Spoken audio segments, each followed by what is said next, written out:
Buen día, queridas alumnas. Vamos a continuar con la revisión de nuestro trabajo, porque cabe resaltar que estamos en la última semana para la evaluación ordinaria. Por lo tanto, voy a hacer un recorrido de aquello que nosotros hemos de tener como producto final del documento que ustedes están redactando. No sin antes revisar ciertas cuestiones teóricas que van a integrar durante esta semana. Ustedes tuvieron a bien en la semana del descanso de Semana Santa revisar la forma de realizar la encuesta y la entrevista. ¿Por qué? Porque ello nos da pauta para elaborar los resultados que tenemos a partir de nuestra investigación, que son resultados de tipo exploratorio, ¿sí? Muy bien. Recordemos que nuestro marco teórico, pues, fue toda esa revisión de la literatura.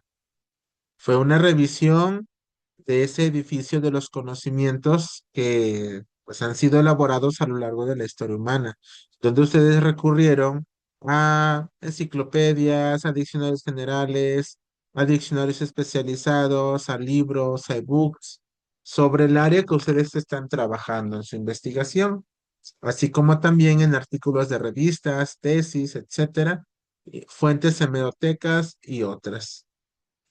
En el marco teórico nosotros lo organizamos, ¿sí? A partir de una evidencia del conocimiento previo que organizamos en un nuevo orden y que se construyó a partir de tres ejes. ¿Cuáles fueron esos tres ejes? Los antecedentes, el desarrollo conceptual y el desarrollo temático. Cada uno de estos ejes fueron formados como capítulos y cada capítulo tenía subtítulos. Esto ya ustedes pues lo terminaron, ya debe estar tal cual elaborado para su entrega, ¿sí?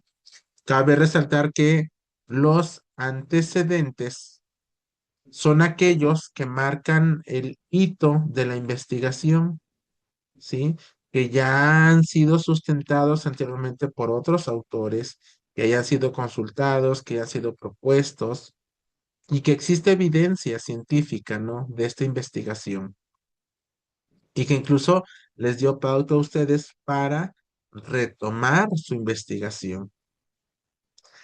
En el desarrollo conceptual, ustedes se enfocaron al árbol de problemas. Y en ese árbol de problemas tuvimos causas y consecuencias del problema de investigación que están tratando. A partir de esas causas y de esas consecuencias, ustedes delimitaron ciertos títulos y subtítulos para desarrollarlos. Posterior al desarrollo conceptual, nos fuimos al desarrollo temático. El desarrollo temático fue ya el tratado especializado del tema específico que ustedes eligieron. Por un lado, que fue el desarrollo del lenguaje y sus complicaciones, y por otro lado, la parte si no me equivoco, el acompañamiento de los alumnos, en la parte del desarrollo socioemocional. Si me estoy equivocando, me corrijan. Bueno, vamos a hablar de lo que van a incluir ahora en su marco metodológico. Vamos a comenzar por la hipótesis. Conociendo ya su investigación teórica, vamos a realizar nuestra hipótesis. La hipótesis es aquel enunciado en forma de afirmación que señala la existencia de un fenómeno, propiedad o relación en la realidad.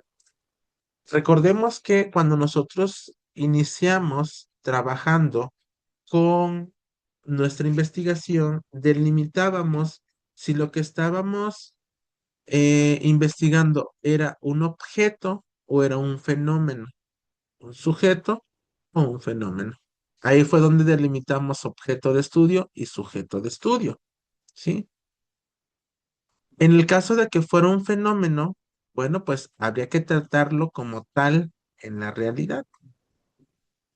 Para ello necesitamos revisar e integrar el tipo de hipótesis, porque el documento nos lo va a pedir. ¿Cómo es tu hipótesis? ¿Es una hipótesis de constatación? ¿Es una hipótesis causal? ¿Es una hipótesis de relación estadística? ¿O es una hipótesis nula? ¿Qué quiere decir esto? Bueno, cuando hablamos de hipótesis de constatación, pues es acerca de un enunciado que establece la presencia o ausencia de un fenómeno. Por ejemplo, la concentración más alta de plomo en el aire en la ciudad de Guadalajara, 2015, fue en diciembre. Me está diciendo que el fenómeno fue en tal fecha. Me está constatando. Entonces, un enunciado que afirma algo. En el caso de los temas que están tratando ustedes, me acuerdo, por ejemplo, en el caso de Flor, los problemas de lenguaje como dislexia, dislalia, discalculia, etcétera, no favorecen al desarrollo integral de los procesos de aprendizaje del alumno, por así decirlo.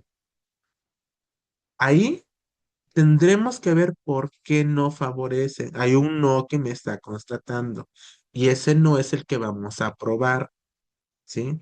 Ahora, la hipótesis causal es aquella donde existe un enunciado que establece una relación causa-efecto en un fenómeno. Fíjense, eso tiene mucho que ver también de acuerdo con el tema que estamos estudiando, ¿sí? Por ejemplo, dice, la lluvia en la ciudad de Guadalajara produce baches en las calles. Hay una causa, ¿cuál es la causa? La lluvia. Hay un efecto, ¿cuál es? Son los baches. En el caso de su tema de investigación, por ejemplo, la discalculia, la dislalia, la dislexia, ¿qué es lo que produce? ¿Cuál es su consecuencia? Cuando aparece esta dificultad de aprendizaje o este trastorno de aprendizaje para el alumno, ¿cuál es su consecuencia? En el caso de que ustedes quieran retomar que sea una hipótesis causal, por eso tienen que prestar atención qué tipo de hipótesis van a marcar para su trabajo. Una tercera forma de hipótesis, hipótesis de relación estadística. O es un enunciado que establece una correlación o asociación estadística. Y aquí vamos a hablar de porcentajes o de números también. Por ejemplo, las familias con mayor ingreso consumen más tecnología, aunque no aparece un número, pero sí aparece un adverbio de cantidad, como lo es el mayor, ¿sí? Entonces, fíjense bien, relación estadística, familias con mayor ingreso. Y si son de mayor ingreso, consumen más tecnología. En este caso, ¿cómo podría realizarse una hipótesis de relación estadística de acuerdo a lo que ustedes están investigando?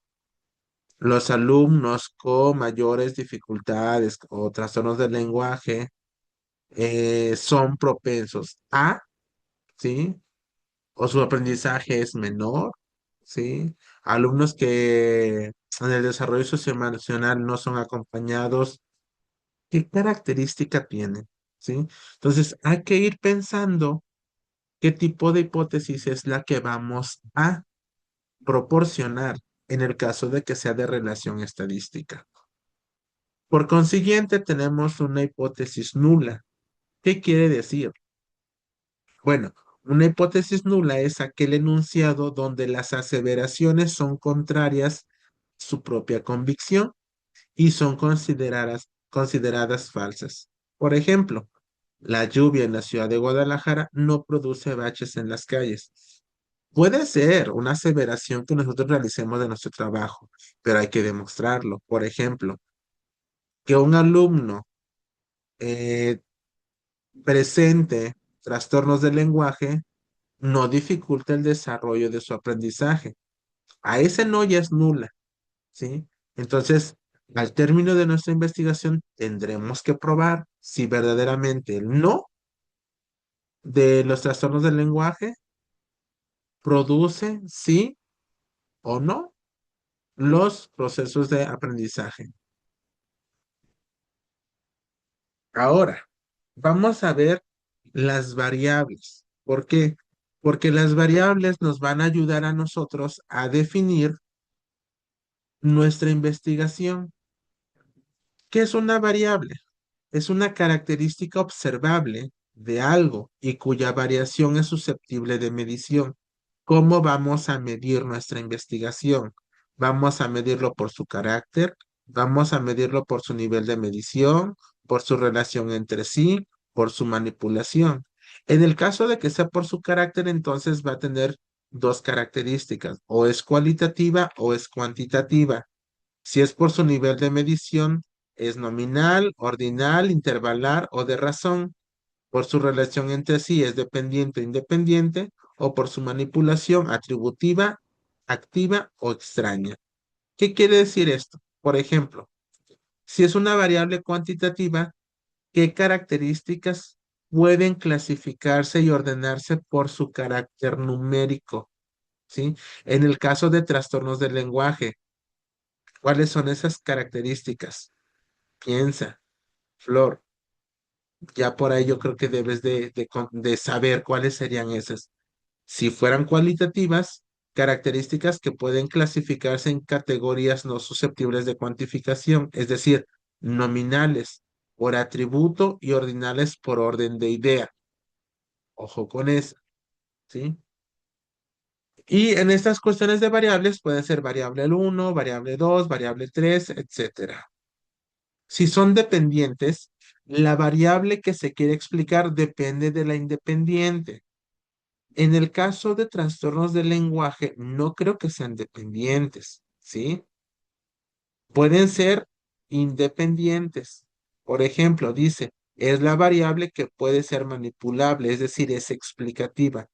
Puede aparecer o no alguna o algún otro trastorno. Puede que el niño tenga uno o tenga dos o más, pero no precisamente porque tenga un trastorno del lenguaje quiere decir que tenga todas, ¿sí? Ojo con eso. Entonces, vemos un ejemplo. Rendimiento académico y depresión en estudiantes por concluir la universidad. Hay una variable dependiente, depresión, y a una variable independiente, que están por concluir. Fíjense, tenemos dos variables en este ejemplo, dependiente e independiente. Ahora vamos a hablar del método, que también ya aparece en nuestra metodología. En el método vamos a hablar acerca de nuestra población, es decir, el planteamiento de las características sociodemográficas. Si estamos estudiando un sujeto, entonces es sexo, edad, escolaridad, nivel socioeconómico, lugar de estudio, tipo de organización o institución y zona geográfica en el caso de que sea un sujeto de estudio. En el caso de que sea un fenómeno, que las dos que están trabajando son fenómenos, no son sujetos, entonces hay que revisar en los siguientes apartados.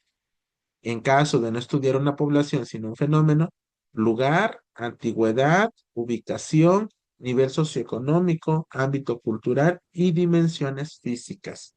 Esto tenemos que estructurarlo, perdón, y redactarlo, ¿sí? Bueno. Acuérdense que nosotros delimitamos nuestro tema, porque no vamos a hablar de trastornos del lenguaje a nivel país, vamos a hablar de trastornos del lenguaje de un lugar específico, de qué año a qué año. Por ejemplo, voy a hablar del 2020 a 2026. Ubicación en una escuela primaria o Guadalajara, aunque Guadalajara es muy amplio. Nivel socioeconómico, ámbito cultural y dimensiones físicas. Una vez que nosotros seleccionamos la población, vamos a hablar del muestreo. La muestra de una población debe ser representativa. ¿Qué quiere decir esto? Que se establece un porcentaje para el muestreo. Según parámetros estadísticos, a menor población, mayor muestra, según la regla del 30%. Por ejemplo, si estoy hablando de un aula, un aula de clases, a lo mucho que son 25 alumnos, entonces debe ser mayor la muestra, el 30%. En el caso de mayor población, entonces es menor muestra.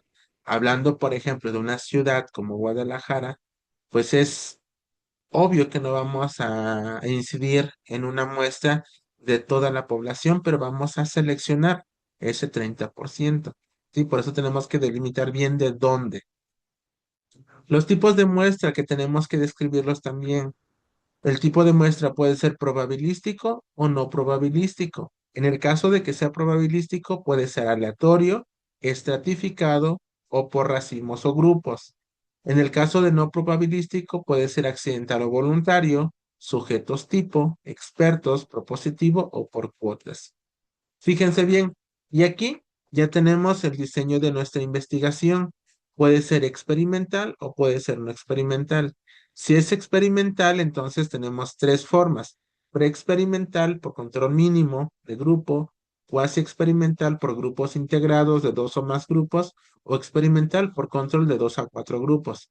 En el caso de que no sean experimentales, van a ser transversales o transaccionales, es decir, exploratorios, descriptivos o correlacionales o causales, y longitudinales, que pueden ser de tendencia o evolución. Ojo con eso, por el tipo de investigación que están realizando, que no es de sujeto, sino de fenómeno. Hay que revisar en dónde se va a integrar. Ahora, ya la maestra que me suplió en la clase pasada les pidió realizar dos técnicas de recolección de datos. Entre ellas es la entrevista y la encuesta. Son las que les voy a pedir de cajón para que lo integren, perdón, en su trabajo. Sin embargo, también hay otras técnicas, como la observación, como el análisis de datos secundarios, que podemos tomarlos a través de la página oficial del Instituto Nacional de Estadística y Geografía, y el análisis del discurso, ¿sí? Ahora, ¿qué es lo que vamos a realizar? Vamos a revisar nuestro documento para que ya sepan cómo está integrado.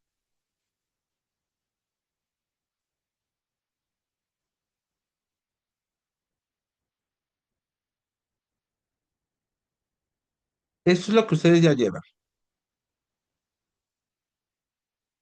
Introducción, planteamiento del problema, hipótesis, objetivo general, objetivos específicos, justificación, marco teórico, árbol de problemas, conceptualización, marco bibliográfico, capítulo uno, antecedentes. En este caso, pues son ejemplos, ¿no? Del capítulo uno, capítulo 2 de desarrollo conceptual, capítulo 3 desarrollo temático, el marco metodológico. Esto que les acabo de explicar ya es marco metodológico. En realidad ya son redacciones muy, muy pequeñas, ya no son largas. Vamos a revisar el marco metodológico.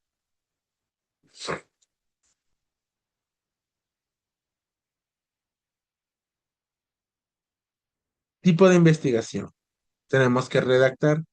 Si nosotros revisamos el tipo de investigación, entonces aquí se tiene que redactar que nuestro tipo de investigación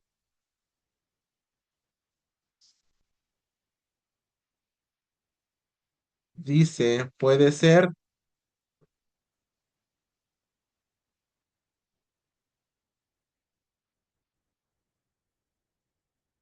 ¿eh?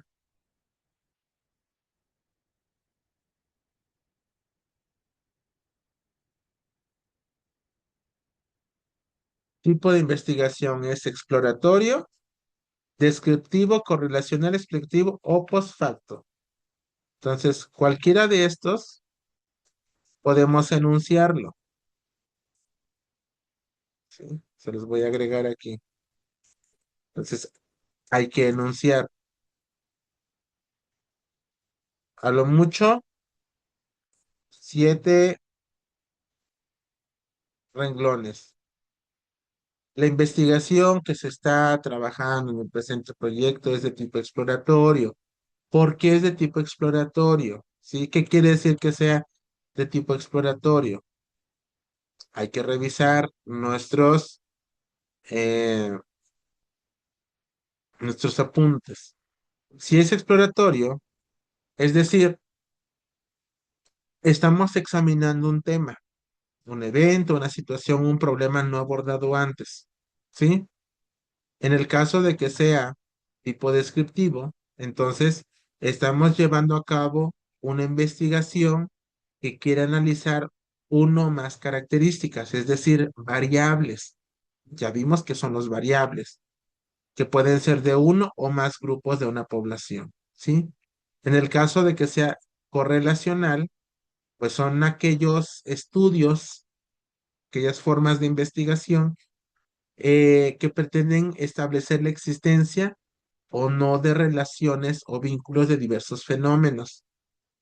En el tipo explicativo, tiene la finalidad de encontrar las razones o motivos que ocasionan un fenómeno y en qué condiciones ocurre, ¿sí?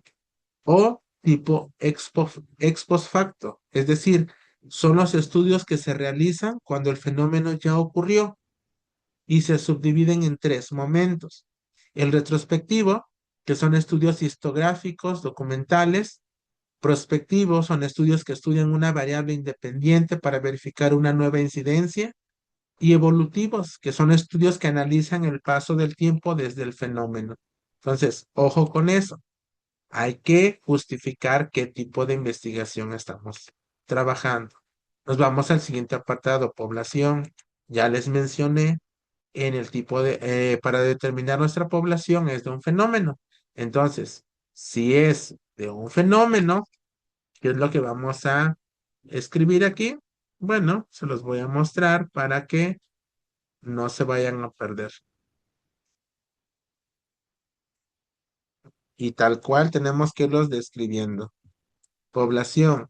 Acuérdense, en el caso de no estudiar una población, sino un fenómeno, tenemos que agregar lugar, antigüedad, ubicación, nivel socioeconómico, ámbito cultural y dimensiones físicas.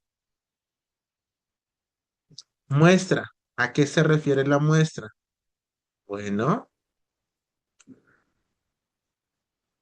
la muestra tiene que ser, según dice los parámetros estadísticos, o según la regla del 30%. ¿Qué estamos estudiando? Y hay que describir. Si estoy trabajando con una escuela de 120 alumnos, entonces, regla del 30%. Si estoy trabajando con un grupo menor a 30 personas, según parámetros estadísticos. Tipo de muestra, también tenemos que describirlo. Nuestro tipo de muestra ¿es probabilístico o no probabilístico? En el caso de que sea probabilístico, es aleatorio, estratificado por racimos o grupos, o en el caso de que sea no probabilístico, puede ser accidental voluntario, sujetos tipo, ¿sí? Expertos, propositivo por cuotas, pero no solamente es enunciado, hay que justificarlo. ¿Por qué es ese tipo de muestra? Tipo de diseño. En el tipo de diseño vamos a integrar si son experimentales o no experimentales.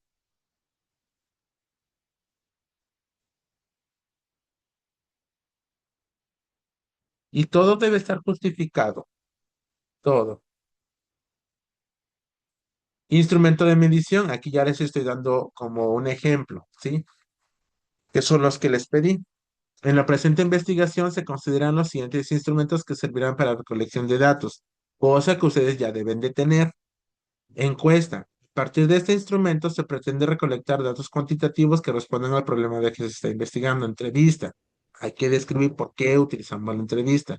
Observación en el caso de que usen la observación. Elaboración de reactivos. Este es otro apartado que les está pidiendo el documento. La presente investigación utiliza los siguientes instrumentos bajo las siguientes características. Encuesta. Al ser una encuesta que busca conocer datos cuantitativos, se redactan cuántas preguntas abiertas, cuántas cerradas, cuántas de opción múltiple, de falso, verdadero, etcétera. Tienen que justificarlos y por qué los están eh, considerando de esa manera. También entrevistas, si la entrevista es estructurada, si es semiestructurada, si es una entrevista no estructurada, ¿sí? La observación.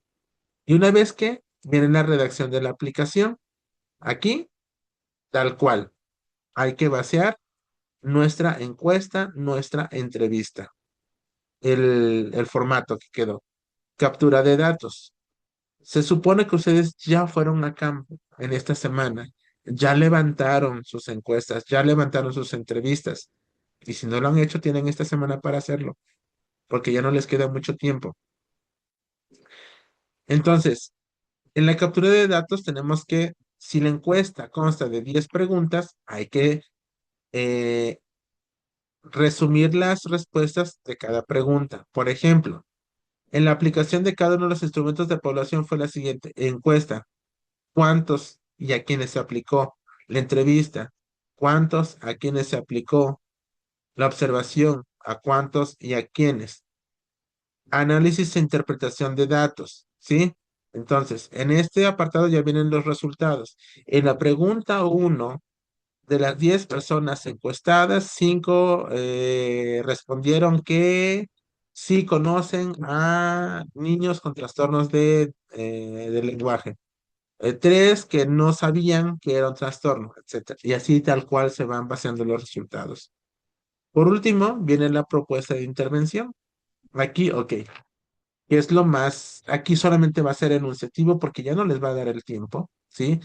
Una porque pues nos hemos atrasado muchísimo en las faltas y porque considero que no van a alcanzar a tener el documento. Entonces, vamos a enunciar a partir de lo que nosotros investigamos cuál sería nuestra propuesta de una intervención pedagógica frente a esa investigación que realizaron. A grandes rasgos, sus conclusiones, una cuartilla como mínimo de su investigación. Bibliografía, toda la bibliografía debe estar en APA, si no está en APA no lo voy a recibir. Anexos, los anexos que se van a integrar son de las encuestas, de las entrevistas, en el caso de que hayan hecho encuestas en línea, entonces hay que integrar las gráficas de las respuestas, ¿sí? Eso sería todo por el trabajo. Ya tiene que estar muy formal, con el mismo tipo de letra, con los espacios, porque ya está para entregarse, por favor. Ese es el trabajo de esta semana. Cualquier duda, con mucho gusto les puedo atender por Classroom o por WhatsApp. Que tengan un excelente día.